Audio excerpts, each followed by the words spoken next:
매일 쏟아지는 정보의 홍수 속에서 가장 핵심적인 통찰만 쏙쏙 뽑아 전해드리는 이번 심층 탐구 시간에 오신 여러분 진심으로 환영합니다. 네, 반갑습니다. 그 주식 투자를 하시면서 이 매매 법칙 하나면 무조건 돈을 번다. 이런 솔깃한 광고나 기사. 아마 청취자 여러분도 한 번쯤은 보셨을 겁니다. 네, 시장에 정말 널려 있죠. 맞아요. 오늘 우리가 다룰 자료는 바로 그 달콤한 유혹에 흔들리는 분들을 위한 아주 강력한 백신입니다. 뉴욕대 스턴 경영대학원의 에스워드 다모다란 교수가 쓴 투자 전략 바이블 요약본이거든요. 아주 훌륭한 책이죠. 네, 시중에 떠도는 화려한 투자 비법들의 환상을 오늘 아주 철저하게 그리고 논리적으로 깨부수는 것이 이번 시간의 미션입니다.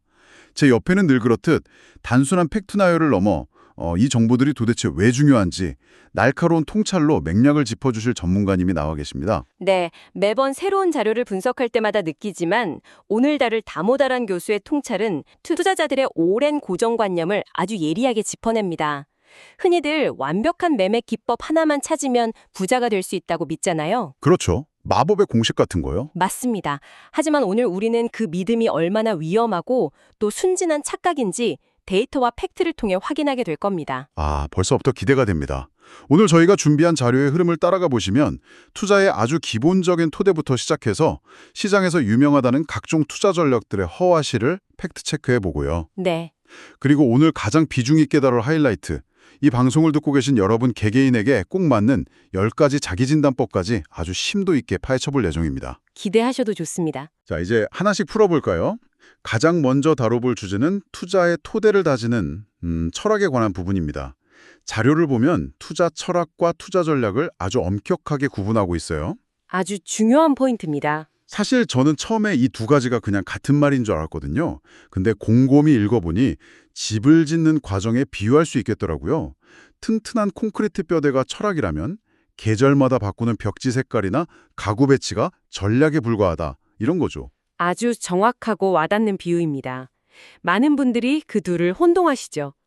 투자 철학은 시장이 어떻게 작동하는지, 그리고 군중 심리나 공포 같은 인간의 심리적 취약성이 시장에 어떤 일관된 패턴을 만들어내는지에 대한 거대한 세계관입니다. 세계관? 네, 반면 투자 전략은 그 확고한 철학이라는 기반 위에 얹어지는 일시적이고 전술적인 행동일 뿐입니다. 철학이라는 튼튼한 뼈대가 없는 투자자는 그저 유행하는 벽지 색깔을 찾아 이리저리 떠돌게 됩니다. 그러다 결국 수수료만 날리는 거군요. 그렇죠. 엄청난 수수료와 세금만 낭비하고 결국 시장에서 퇴출당하게 되는 겁니다. 그 뼈대를 세울 때 반드시 고려해야 할 게 바로 위험, 그러니까 리스크잖아요.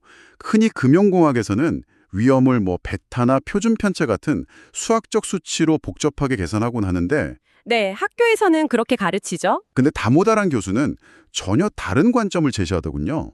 수학적 위험보다 훨씬 중요한 건 투자자 본인의 심리적 위험 수용 한계라는 점입니다. 정확합니다. 만약 지금 당신이 투자한 종목의 주가창을 보느라 밤잠을 설치고 있다면 그 투자는 수익률과 상관없이 이미 실패한 거라는 말이 정말 깊게 와닿았습니다. 아무리 백테스트 수익률이 뛰어난 전략이라도 그 심리적 압박을 견디지 못해서 최악의 타이밍에 손절매해버린다면 아무 소용이 없으니까요. 밤에 잠을 못 자면 끝인 거죠. 맞습니다. 그리고 투자의 토대를 다질 때 또 하나 빼놓을 수 없는 것이 바로 가치평가, 즉 기업의 재무제표를 읽어내는 능력입니다. 여기서 아주 흥미로운 점은 이익을 조작 가능하지만 현금 흐름은 속일 수 없다는 원칙입니다. 기업들이 이익을 마사지한다는 표현을 업계에서 자주 쓰잖아요. 네, 회계적으로 합법적인 테두리 안에서도 숫자를 예쁘게 포장할 수 있죠. 결국 회계정보상의 이익 숫자가 아니라 진짜 기업의 금고에 찰랑찰랑 현금이 들어오고 나가는지가 가치평가의 핵심이라는 거네요. 자료에 보면 가치평가 모델을 크게 두 가지로 나누고 있어요. 기업의 미래 현금 흐름을 직접 계산하는 내재가치 모델, 그러니까 DCF라고 하죠. 그리고 PER이나 PBR처럼 다른 기업들과 비교하는 상대가치 모델로요. 쉽게 설명하자면 내재가치 모델은 기업이 미래에 벌어들일 현금 자체에 집중해서 절대적인 기준점을 찾는 어떻게 보면 좀 고독한 작업입니다. 혼자만의 싸움이군요. 네, 반면 상대가치 모델은 A 회사는 PER가 10배인데 B 회사는 5배니까 싸네? 하고 직관적으로 남들과 비교하는 방식이죠. 우리가 흔히 쓰는 방식이잖아요. 문제는 시장 전체에 거품이 끼어있을 때 발생합니다. 모두가 비정상적으로 고평가된 상태인데 그 안에서 그나마 덜 비싸 보인다고 덥석 쌌다가는 거품이 꺼질 때 치명적인 손실이 피할 수 없습니다. 덜 비싼 쓰레기를 사는 격이 될 수도 있겠네요. 여기서 정말 흥미로운 부분이 나옵니다. 우리가 흔히 간과하는 보이지 않는 킬러, 바로 거래 비용과 세금 이야기입니다. 아, 이 부분 정말 중요하죠. 저는 이 부분을 읽고 제가 하던 단기 매매 습관을 진짜 완전히 돌아보게 됐어요. 우리가 보통 주식을 사고 팔 때 증권사에 내는 수수료나 세금 정도는 기본적으로 계산에 넣었잖아요. 근데 다무다란 교수는 우리가 눈치채지 못하는 진짜 비용의 파괴력을 지적하더군요. 명시적 수수료보다 무서운 비용들이 시시각각 여러분의 계좌를 갉아먹고 있습니다. 가장 대표적인 것이 살 때와 팔 때의 호가 차이인 스프레드입니다. 호가 스프레드요? 네, 그리고 대규모 주문을 넣었을 때 내가 사는 행위 자체로 주가를 훅 올려버리는 가격 충격도 무시할 수 없습니다. 내가 사면 오르고 내가 팔면 내리는 그 마법이 실제로 존재하는 거였군요. 게다가 잦은 매매는 필연적으로 세금을 발생시키는데 이 자본이득세가 장기 투자의 마법인 복리 효과를 처참하게 훼손해버립니다. 잦은 매매를 요구하는 전략이 과거 데이터를 돌려보면 엄청 화려해 보여도 막상 현실 계좌에서는 눈 녹듯 사라지는 이유가 바로 이런 보이지 않는 비용들 때문입니다. 비용 이야기를 하다 보니 자연스럽게 이 질문이 떠오르네요. 그럼 도대체 시장에서 유행하는 그 수많은 매매 기법들은 이 막대한 비용들을 감수하고서라도 꾸준히 수익을 낼 수 있는 걸까요? 바로 그 지점을 검증해 봐야 합니다. 이쯤에서 우리가 흔히 아는 유명 투자 전략들을 도마 위에 올려놓고 하나씩 팩트체크를 해봅시다. 우선 펀드 수익률 분석에 대한 이야기부터 짚고 넘어갈까요? 매체에서 이 펀드가 10년 연속 시장을 이겼다, 이런 기사들 많잖아요. 그런 통계를 보실 때 절대 속지 말아야 할 통계적 오류가 있습니다. 바로 생존자 편향이라는 개념입니다. 생존자 편향이요? 통계에서 쏙 빠져버립니다. 오직 끝까지 살아남은 소수의 승자들 데이터만 평균에 반영되기 때문에 액티브 펀드의 실제 성공 확률이 엄청나게 과대 포장되는 현상이죠. 아, 살아남은 자들의 목소리만 남은 반쪽짜리 통계였군요. 그렇다면 차트를 보고 투자하는 기술적 분석이나 모멘텀 투자는 어떤가요? 사실 저도 예전에 차트를 보면서 이 패턴이면 무조건 오른다, 이렇게 맹신했던 적이 있거든요. 기술적 분석의 근저에는 아주 극단적인 가정이 딸려 있습니다. 과거의 패턴, 학술적인 용어로는 자산 간의 공분산 행렬이 미래에도 안정적으로 유지될 것이라는 맹신이죠. 잠깐만요. 공분산 행렬이요? 그러니까 좀 쉽게 풀어보면 이런 거겠네요. 어제 비가 올 때 우산 회사의 주식이 올랐으니 1년 뒤 아니 10년 뒤에 비가 와도 우산 주식이 똑같이 오를 거라는, 과거의 패턴이 영원히 반복될 거라는 믿음이군요. 네, 정확하게 이해하셨습니다. 평온하고 일상적인 상황에서는 그 패턴이 유지될 수 있죠. 하지만 거시경제 구조가 확 바뀌거나 새로운 혁신 기술이 등장해서 이 행렬 자체가 틀어지는 순간 과거의 차트가 내놓는 예측은 완전히 무용지물이 됩니다. 차트가 배신하는 순간이군요. 게다가 단기적인 차트 변동성을 쫓다 보면 매매 회전율이 극도로 높아지고 방금 우리가 경고했던 그 끔찍한 세금과 거래 비용 혹탄을 맞게 됩니다. 차트의 함정이 바로 거기에 있었네요.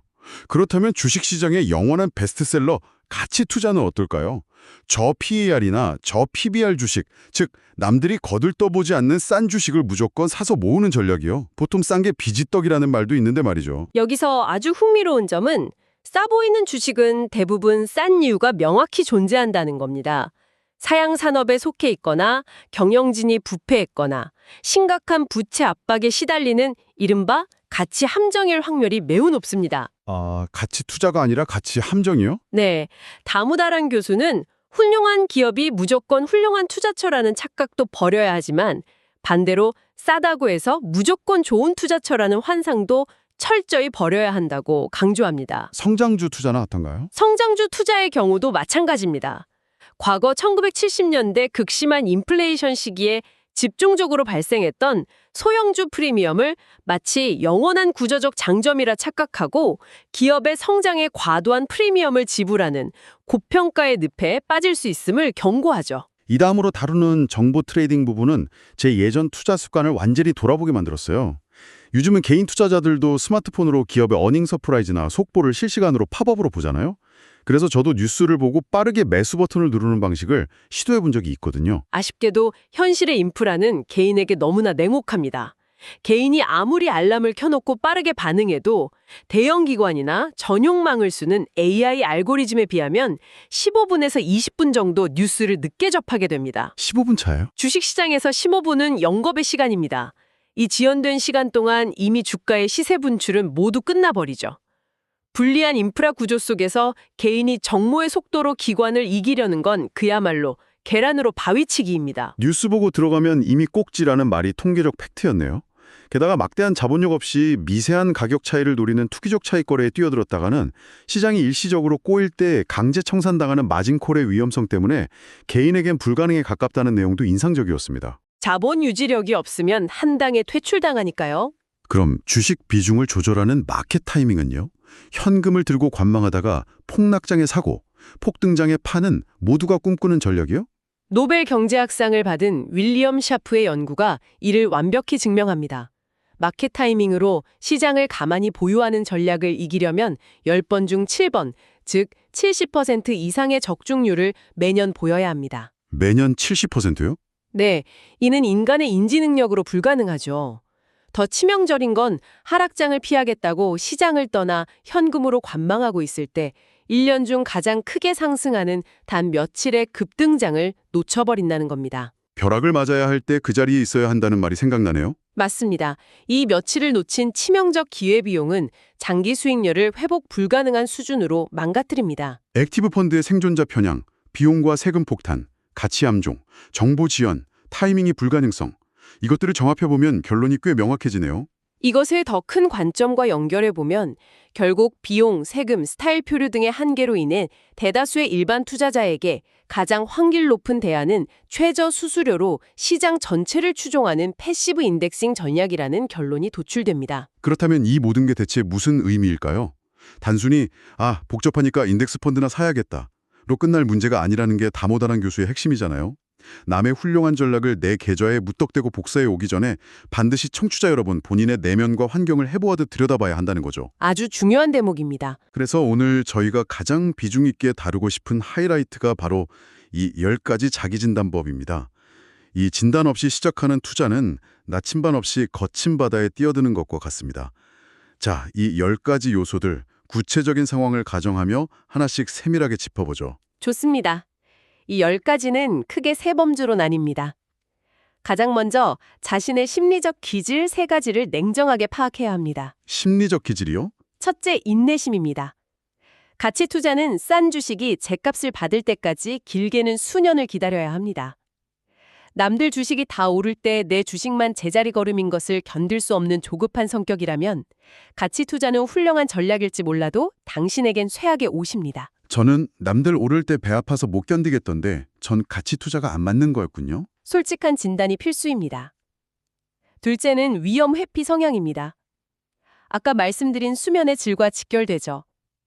주가가 3% 떨어졌다고 하루 종일 일이 손에 안 잡히고 소화가 안 된다면 변동성 높은 트레이딩을 하는 것은 스스로에게 고문을 가하는 것과 같습니다. 밥맛 떨어지면 바로 투자 방식 바꿔야 합니다. 세 번째는 뭔가요? 셋째, 개인주의, 대집단주의 성향입니다. 다수가 예라고 할 때 홀로 아니오라며 피가 낭자한 폭락장에서 매수 버튼을 누르는 고독을 즐기십니까? 아니면 군중 속에 함께 있을 때 심리적 편안함을 느끼십니까? 이 성향에 따라 역발상 투자가 맞는지 트렌드 추종에 맞는지 갈립니다. 내 심장이 롤러코스터를 얼마나 견딜 수 있는지, 또 내가 고독한 외톨이 늑대인지, 무리지어 다니는 양인지 아주 솔직하게 인정해야 한다는 거군요. 심리 다음은 지극히 현실적인 재무 환경 요소들이죠. 저는 개인적으로 이 부분들이 투자의 승패를 가르는 숨은 결정타라고 봅니다. 그렇습니다. 넷째는 투자를 분석하고 매매에 쏟을 수 있는 시간 투자 여력입니다. 본업이 바쁜 직장인이 화장실에 몰래 숨어서 호가창을 보며 데이 트레이딩을 하는 것만큼 위험한 게 없습니다. 병기 위에서 하는 트레이딩, 진짜 공감하시는 분들 많을 겁니다. 물리적인 시간이 없다면 시장에 계속 붙어 있어야 하는 전략은 포기해야 합니다. 다섯째는 연령과 경험입니다. 20대의 실패는 훌륭한 교훈이 되지만 은퇴를 앞둔 시점의 실패는 재앙입니다. 나이가 들수록 리스크 시용도가 낮아져야 하는 건 수학적 진리죠. 절대적으로 동의합니다. 여섯 번째는요? 여섯째, 직업 안정성과 소득 능력입니다. 매달 고정적이고 넉넉한 월급이 들어오는 사람과 내일의 소득이 불확실한 프리랜서는 투자 멘털의 출발선 자체가 다릅니다. 고정소득이 단단할수록 변동성을 견딜 심리적 여유가 생깁니다. 매달 꽂히는 월급의 안정성이 투자 멘탈에 미치는 영향이 어마어마하잖아요. 내 통장 잔고와 앞으로의 현금 흐름도 아주 냉정하게 따져봐야겠네요. 맞습니다. 이어서 7째, 빚을 내지 않고 투입 가능한 가용 자본의 규모를 현실적으로 고려해야 합니다. 자본이 적으면 무리한 레버리지를 쓰기 쉽거든요. 이른바 영끌의 유혹이죠. 8째는 현금 수요의 불확실성입니다. 이게 정말 치명적인데요. 갑자기 전세금을 올려줘야 하거나 병원비가 필요해서 눈물을 머금고 폭락장 바닥에서 주식을 강제로 던져야 하는 상황을 막으려면 반드시 넉넉한 비상금을 분리해두어야 합니다. 급전 필요해서 주식 팔 때가 제일 가슴 아프죠. 9째는 본인의 과세 등급입니다. 소득세율이 높은 분들이 잦은 매매로 배당이나 단기 차익을 내면 세금 폭탄으로 돌아오게 됩니다. 세후 수익률을 극대화하는 구조를 스스로 짜야 합니다. 자, 드디어 마지막 10번째네요. 마지막 10번째는 시장에 대한 신념입니다. 당신은 시장의 가격 결정 메커니즘을 결국엔 합리적이라고 믿으십니까? 아니면 비합리적인 거품과 공포의 연속이라고 보십니까? 이 근본적인 믿음에 따라 인덱스 투자를 할지 액티브 투자를 할지 방향이 완전히 달라집니다. 지금 이 방송을 듣고 계신 여러분의 상황과 한번 대입해 보시길 바랍니다. 만약 지금 이 10가지 진단 요소와 전혀 맞지 않는 옷, 즉 남들이 그저 돈을 많이 벌었다고 자랑하는 투자 철학을 억지로 입고 계시다면 당장 아주 뚜렷한 경고 징후들이 나타날 겁니다. 어떤 징후들이죠? 밤에 잠을 못 자고요. 스마트폰 배터리가 닳도록 주가 창만 쳐다보고 어젯밤에 굳게 세운 매매 계획을 오늘 아침 기사 한 줄에 충동적으로 뒤집고 있다면 그 철학은 당신의 것이 아닙니다. 당장 그 옷을 벗어던지셔야 합니다. 뼈를 때리는 말씀이네요. 자, 이 10가지 자기 진단을 통해 나라는 사람의 뼈대를 파악했다면 이제 투자의 평생 동반자로 삼아야 할 10가지 핵심 투자 교훈을 종합해 볼 차례입니다. 앞서 우리가 팩트체크했던 전략들의 한계와도 아주 밀접하게 맞닿아 있죠. 네, 다모다른 교수가 제시하는 교훈들이죠. 이 교훈들을 크게 3가지 맥락으로 묶어볼 수 있을 것 같아요. 먼저 본질과 가격에 대한 교훈입니다. 많은 것이 변할수록 많은 것은 변하지 않는다. 그리고 숫자는 속일 수 없다. 닷컴 버블 시대든 팬데믹 장세든 지금의 AI 시대든 말이죠. 맞아요. 새로운 패러다임이 세상을 뒤집을 것 같아도 결국 기업을 지탱하는 본질은 현금 흐름이라는 불변의 진리입니다. 경영진의 화려한 프레젠테이션이나 장밋빛 비전에 속지 말고 냉혹한 현금 흐름표를 보라는 거죠. 아주 훌륭한 요약입니다. 그리고 그 본질을 바탕으로 시장을 대하는 태도에 관한 교훈이 이어집니다. 고통이 없으면 이익도 없다. 그리고 모든 것에는 가격이 있다는 명제죠. 하이 리스크 하이 리턴의 법칙이네요. 변동성이라는 원금 손실의 공포를 인내한 자만이 얻을 수 있는 프리미엄이 바로 주식의 초과 수익입니다. 안전하면서 수익도 높은 마법 같은 전략은 존재하지 않습니다. 모든 것에는 가격이 있다는 건 어떤 의미인가요? 아무리 위대한 초우량 기업도 터무니없이 비싸게 사면 내 계좌에는 최악의 투자가 되고 곧 망할 것 같은 불량 기업도 극단적으로 싸게 주워 담아 청산 가치만 챙겨도 최고의 투자가 될 수 있습니다. 결국 어떤 가격에 샀느냐가 모든 것을 결정합니다. 아, 훌륭한 기업과 훌륭한 주식을 완전히 분리해서 보라는 말씀이군요. 마지막으로 제가 가장 크게 공감했던 투자자의 겸손에 대한 교훈들입니다. 시장을 존중하라, 자신을 알라, 그리고 무엇보다 운이 기술을 압도한다. 최소한 단기적으로는. 이 교훈은 정말 평생 새겨야 합니다. 1, 2년 동안 주식으로 돈 좀 벌었다고 그걸 온전히 본인의 실력이라고 착각해서 과도하게 빚을 내는 순간 시장은 가차없이 그 오만함을 징벌하잖아요. 강세장에서는 누구나 천재가 된 것 같은 착각에 빠지기 쉬우니까요. 상승장에서는 자신이 워렌 버핏인 줄 아는 분들이 많아지죠. 오늘 우리가 다모다란 대수의 통찰을 따라 심층 탐구를 진행해 보았는데요. 처음 시작할 때는 시장을 이기는 화려한 비법을 찾을 줄 알았지만 결국 투자는 단순히 오를 주식을 고르는 기술이 아니었습니다. 끊임없이 요동치는 시장 속에서 나 자신의 기질과 한계를 냉정하게 알아가는 과정, 이게 오늘 저희가 전하고 싶었던 가장 핵심적인 메시지입니다. 이 대목에서 아주 중요한 질문을 던지게 됐죠? 오늘의 논의를 확장해서 도발적인 질문을 하나 던지며 마무리하고 싶습니다. 어떤 질문인가요? 방금 우리가 마지막 교훈에서 1, 2년의 단기적인 투자 성공은 철저히 운에 좌우될 수 있다고 했죠. 그렇다면 과연 우리는 누군가의 진짜 실력을 증명하기 위해 대체 얼마나 긴 시간을 지켜봐야 하는 걸까요? 그러게요. 3년? 5년? 만약 10년이라는 긴 기간의 수익률조차도 그 시대적 흐름이나 거시경제가 만들어낸 거대한 운의 결과일 수 있다면 어떨까요? 10년도 운일 수 있다고요? 우리가 서점 매대에서 흔히 보는 맹신하고 추종하는 수많은 전설적인 투자자들의 성공 스토리 중에서 과연 어디까지가 진정한 그들의 통찰과 실력이었고 어디까지가 시대가 허락한 거대한 행운이었을지 청취자 여러분도 오늘 이 시간 이후에 한 번쯤 깊고 냉정하게 의심해 보시기 바랍니다. 와, 머릿속이 맑아지면서도 동시에 엄청 복잡해지는 질문이네요. 10년의 성공조차 운일 수 있다니 투자 앞에서 한없이 겸손해져야겠다는 생각이 듭니다. 시장 앞에서는 늘 겸손해야 합니다. 지금 듣고 계신 여러분의 생각은 어떠신가요? 오늘 다루니 방대한 자료들과 방금 전문가님이 던진 마지막 질문을 바탕으로 남의 전략을 쫓기보다 스스로의 투자 철학에 대해 깊게 고민해보는 시간이 되셨길 바랍니다. 여러분만의 튼튼한 투자 뼈들을 세우시길 진심으로 응원하며 오늘의 심층 탐구는 여기서 모두 마무리하겠습니다. 끝까지 함께해 주셔서